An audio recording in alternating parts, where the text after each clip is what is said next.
Well, hello, this is Sonia from An Enthusiastic Reader. Welcome back to my channel, or if this is the first time you're watching one of my videos, thank you so much for watching. I have been away for about 6 weeks, taking a little break from my channel and also trying to stay away from social media a little bit, and I have been mildly successful with that. I have, still stuck with things that I really like. Twitter, I have managed to stay away from like I've cut back 90% of my Twitter time, and that has been really good for me, I think. I am here to talk about books I'm really enthused to tell you about, so let's get started. The first book I would like to talk about is The Ghost Road by Pat Barker. This was the third book in the Regeneration trilogy, which is mostly all about trauma and World War I soldiers and the psychiatrist Dr. Rivers, who was a real person, and his life.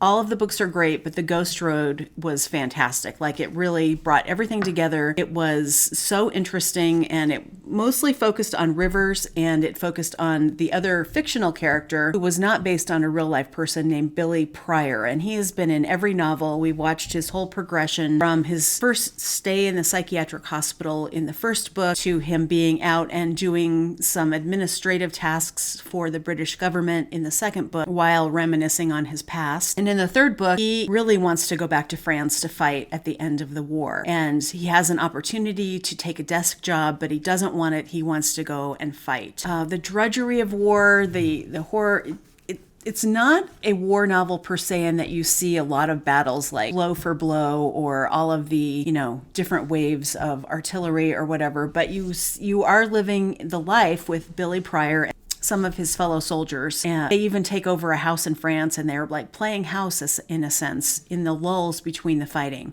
And there is also a lot about, the drudgery of being in the trenches, so much that, is very stereotypical about World War I, the gas and the trenches and the wetness, and all of that is there. But then there's also this very big focus on character and on his psychological development, his sexuality, his regrets, his utter fears, and his camaraderie with his other fellow soldiers.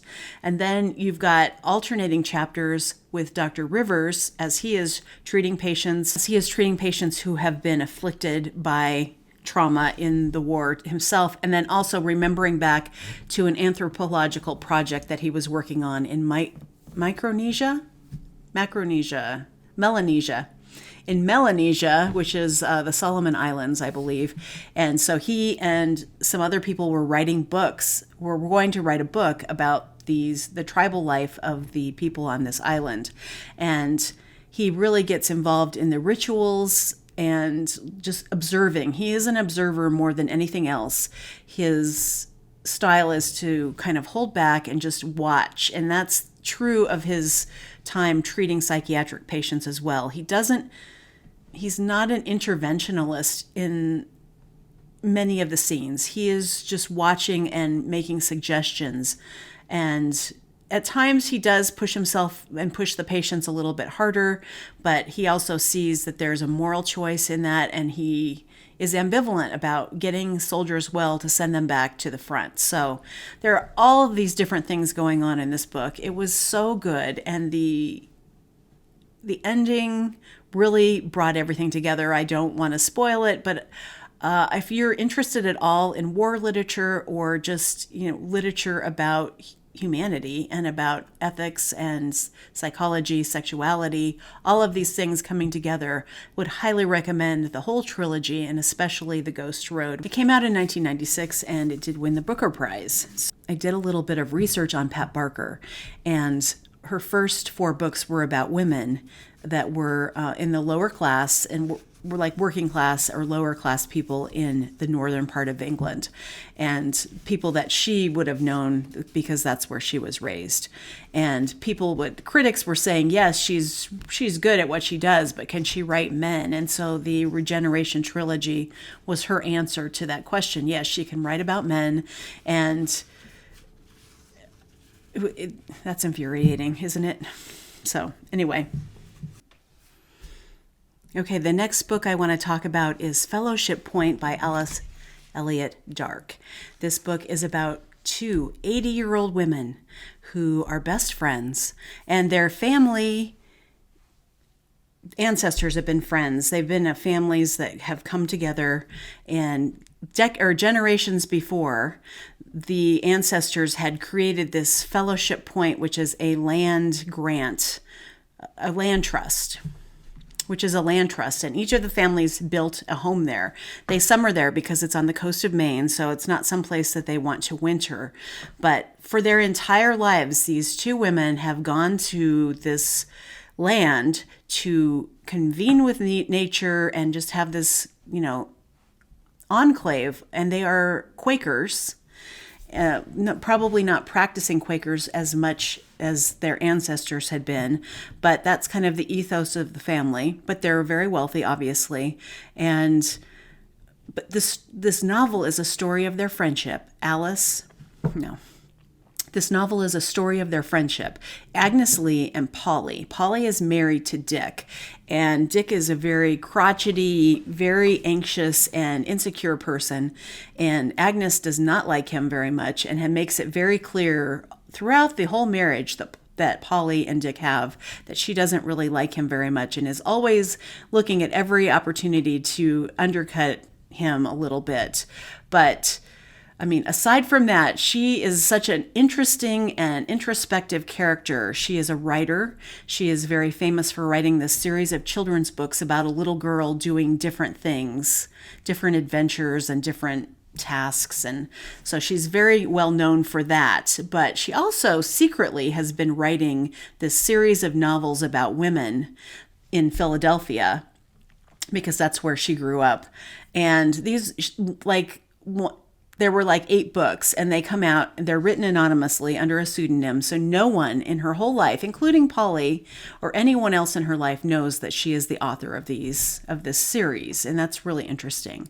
So at the beginning of the novel, she has writer's block. She cannot figure out how to kind of close out that series of books about these women that have been growing up together in friendship. So she's kind of reckoning with writer's block and also just feeling like a moral ambiguity about the land itself and about this land that they, this very extreme privilege that they have. And so there's just so many different things going on in this story. It's a really long novel, and it covers, it goes back and forth in time so that you get the memories of things that happened to Agnes and Polly when they were younger women and when they were girls. And then suddenly there's this third element in the book where a young woman who is working in the publishing industry pitches to her boss that she would like Agnes to write a memoir because the anniversary of this series about the little girl that everyone knows she has written is coming to an anniversary. She would like Agnes to write a memoir about what sparked her interest in writing about this fictional little girl. And Agnes is very reluctant. So we've got 3 stories: Polly's story, Agnes's story, and then Maud's story. Who she's a single mother, and she's really trying to get a leg up in publishing, and she really wants to convince Agnes to do this. So that's like the basis of the novel.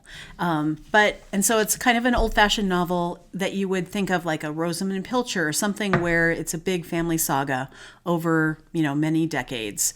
But there's also a lot of introspection and examining women's place in society and politics, and mostly psychological, mostly emotional, mostly connections and disconnections from people in your lives. So no one's talking about this. I haven't seen anyone read it or talk about it, but I think if you like that kind of old-fashioned scope of a novel, but with a different sensibility to it, I highly, highly recommend this book. It was definitely one of the highlights of my summer. Talking about old-fashioned novels, that I think this novel might be somewhat controversial or kind of put off. People will not want to read it, perhaps, but it is Ian McEwan's new novel that is like an epic novel in itself as well, called Lessons. And in this novel, we see this character named Roland Baines, who is born in 1948. So it's essentially his life told over decades and decades. It's the whole life kind of book again, through the second half of the 20th century, the post-war, mostly all through the eyes of this one character, all the things that happened to him. At the beginning of the novel, his wife has just abandoned him when they had a brand new infant, and she wants to be a writer, and so she just doesn't think she can be a writer, I guess, with a baby and a husband, and so she leaves and will have absolutely nothing to do with them. And Roland is contending with this sudden infant, or the sudden responsibility of taking care of this baby. He doesn't have much of a career in and of himself. He has just dabbled in different things and eventually becomes just a piano player in a lounge. He's been always good at playing the piano because he had this piano teacher when he was a child in school. He would go to her home to take lessons. And so this is a really seminal relationship in his life, a very inappropriate relationship I wouldn't even call it a relationship. It's a very inappropriate abuse that this woman in her late 20s seduces this very young boy. And it is mentioned several times throughout the novel that this experience that he had with her rewired his brain. And whatever course he was set on in his life got completely derailed and perverted, in a sense, by this relationship with this piano teacher. There's a lot about this in the novel, but that's not all the novel is about. So I don't want to make it seem like that's all it is. It's really about his whole journey, psychological, through marriages, and mostly through fatherhood, and also through the lens of history, where he is reacting to different things in the news, like the Cuban Missile Crisis and Chernobyl and 9/11 and the fall of the Berlin Wall, which is an amazing, that's one of the highlights of the novel, is this set piece of him being present when the wall is falling and the things that happen to him at that event and then post that event, and that kind of reverberate for him through the rest of his life. So there are just so many great moments that readers might remember or at least have heard of. Even COVID makes an appearance in this novel. It's so good. I loved the experience of reading it. I can understand the criticisms that will naturally come from another book by a white, privileged male, literary star at one point in his life, kind of wrapping things up. I know a lot of people are not going to like this, but if you've liked Ian McEwan's other novels, like Saturday and Atonement, then I think you might want to give this a try. Okay, another novel that has a COVID aspect to it is the fourth in the Lucy Barton series, called Lucy by the Sea. This follows, my name is Lucy Barton. She makes a kind of cameo appearances in Anything is Possible, which is connected short stories about the town that Lucy Barton grew up in. The third book is Oh, William, which is on the short list for the Booker Prize. And I think that's probably not good for the series, because while I loved the book, Oh, William, very much, I think if you hadn't read My Name is Lucy Barton, if you weren't invested in her whole trajectory of writing these books, I think it's going to seem a little bit weak if you just read Oh, William by itself and don't see the whole scope of what's happening. And this fourth book is called Lucy by the Sea. It takes place post Oh, William, and she is whisked away to, guess where, the coast of Maine, where it seems like this pops up in a lot of books recently. And it's the same community where Olive Kittredge is set. Now, Olive makes she's mentioned in the book. She is not a character in this book. So it's not like, oh, let's have a crossover episode. No, it's not like that at all. But Lucy is spending, she is told, hey, this COVID is going to be quite serious. We should go to Maine for a little while we see how things shake out. Her ex-husband, William, comes to her, and he really wants to get her out of New York City and into a safe space. And just like many, millions of other or thousands of other people left New York during COVID. And I can understand the inclination of not wanting to read a novel about COVID when it just happened to all of us. But I have to tell you, it was really comforting in a way, because all of the things that Lucy goes through as she's watching the news and hearing about the thing as it's blowing up across the world is the same disorientation that I think many of us may have felt when we were just not sure what the future held. And so she is able to strengthen some relationships and find out new things about herself and deal with the anxieties of getting older. And it's so good. If you've been watching my channel for a while, you know that My Name is Lucy Barton is like my second favorite novel of all time. I've read it several times. Elizabeth Strout and I feel like we have a mind meld when I'm reading her books. So if you liked any of Lucy or any of Elizabeth Strout's other work, I would highly recommend Lucy by the Sea. I also read Margaret Sullivan's Newsroom Confidential, which is a memoir that's coming out in the next couple of weeks that is mostly about her time at the New York Times and the Washington Post. Once as the public editor, which at the New York Times, which they've eliminated that position now, but there used to be this position where readers who had trouble with stories or journalism in the New York Times could complain to the public editor, and then the editor would talk to the staff, talk to the editors, and try and find out why a story was written or a headline was written in a particular way with a slant or with anything questionable. So it was like the public had a voice. And now I guess the Times thinks that Twitter is enough. And so they have eliminated that position, because then they don't have to be accountable and answer to a public editor anymore. So a lot of the story is about her time there. And the other part of the story is that she leaves the New York Times and then goes to the Washington Post and writes a media column during the Trump years. So there's tons of politics, tons of really tragic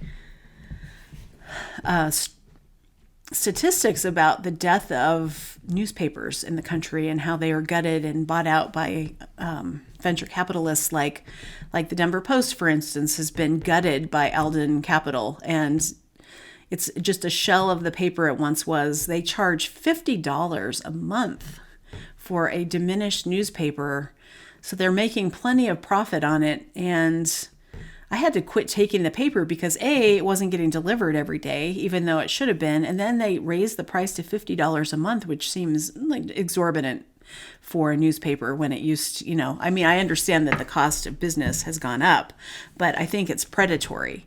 And especially in light of how many people lost their jobs, how many positions are no longer in newspapers anymore. So it's a dying industry in a sense.